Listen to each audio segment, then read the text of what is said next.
In this section, we're going to look at some important testing terminology. The first term that we're going to look at is ceiling effect. The ceiling effect is the upper limit of an intelligence or achievement test. It is the top score a child can attain on a test regardless of what the child's ability is or what he or she knows.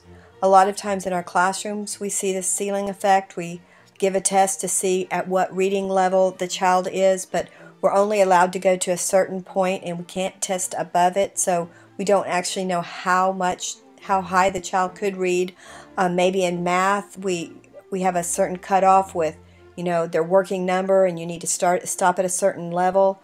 And again, we don't really know how much a child knows. So the ceiling effect is when a child has done the best that he possibly can on that test, maybe has made a perfect score that doesn't give you a true indication of how high the child's level actually is.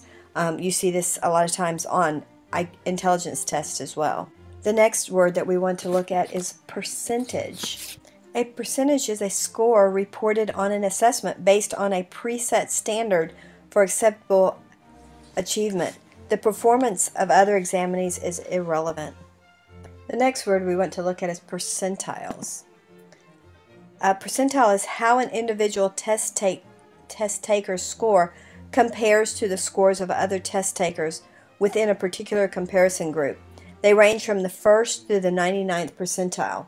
Percentiles are not the same as percentage.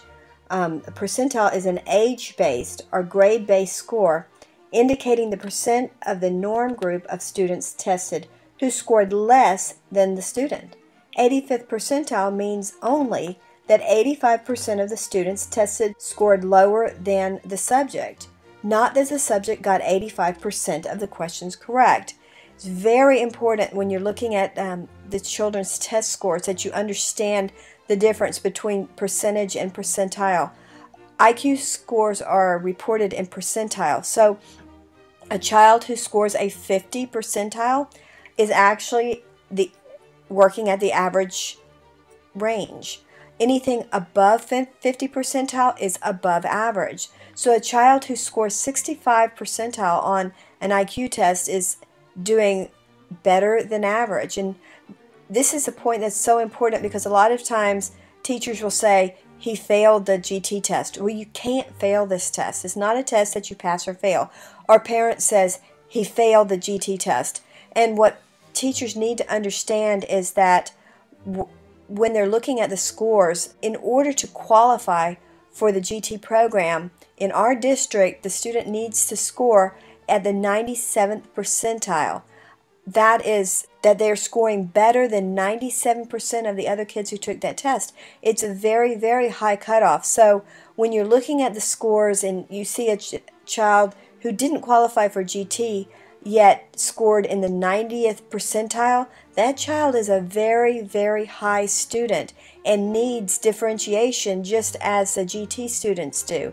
So it's very important that we understand what the percentile is. The next term is stanine, and this is another method that we use to report scores.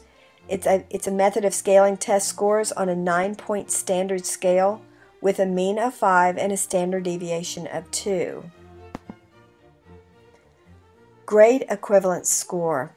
An average child of the grade specified would score about the same as your child had he or she taken the same test. This does not necessarily mean your child is ready for that grade. If the grade equivalence score is significantly above the current grade on any achievement test, you might consider out-of-level testing to get a better idea of the child's true level. Next word is age equivalence score. An average child of the age specified would score about the same as your child had he or she taken the same test. And usually when we're giving the cognitive test, we report our scores in age equivalent scores. So that's why it's important to note that if you have a third grader who should actually be in 4th grade because possibly the parents held them back in kindergarten or something, the person who's administering the test needs to look at that to make sure that you're giving the test according to the age rather than the grade that the child is in. Level testing. This means assessing a student using a measure that was developed for students in another grade or age level. Take, for instance, a third grader taking a third grade test and scores at the fifth grade level. Does that mean that the third grader would do well in fifth grade? In actuality, no, it doesn't. What it means is the third grader scored as well as a fifth grader would have on that third grade test. So if you really wanted to know how the third grader would do in fifth grade, you would need to give that third grader the fifth grade test, which would clearly be out of that child's level, but it would give you a more accurate picture of how that child would do if the child was placed in the fifth grade.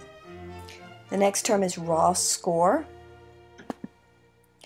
The raw score is the actual number of questions answered correctly, often presented along with the total number of questions asked.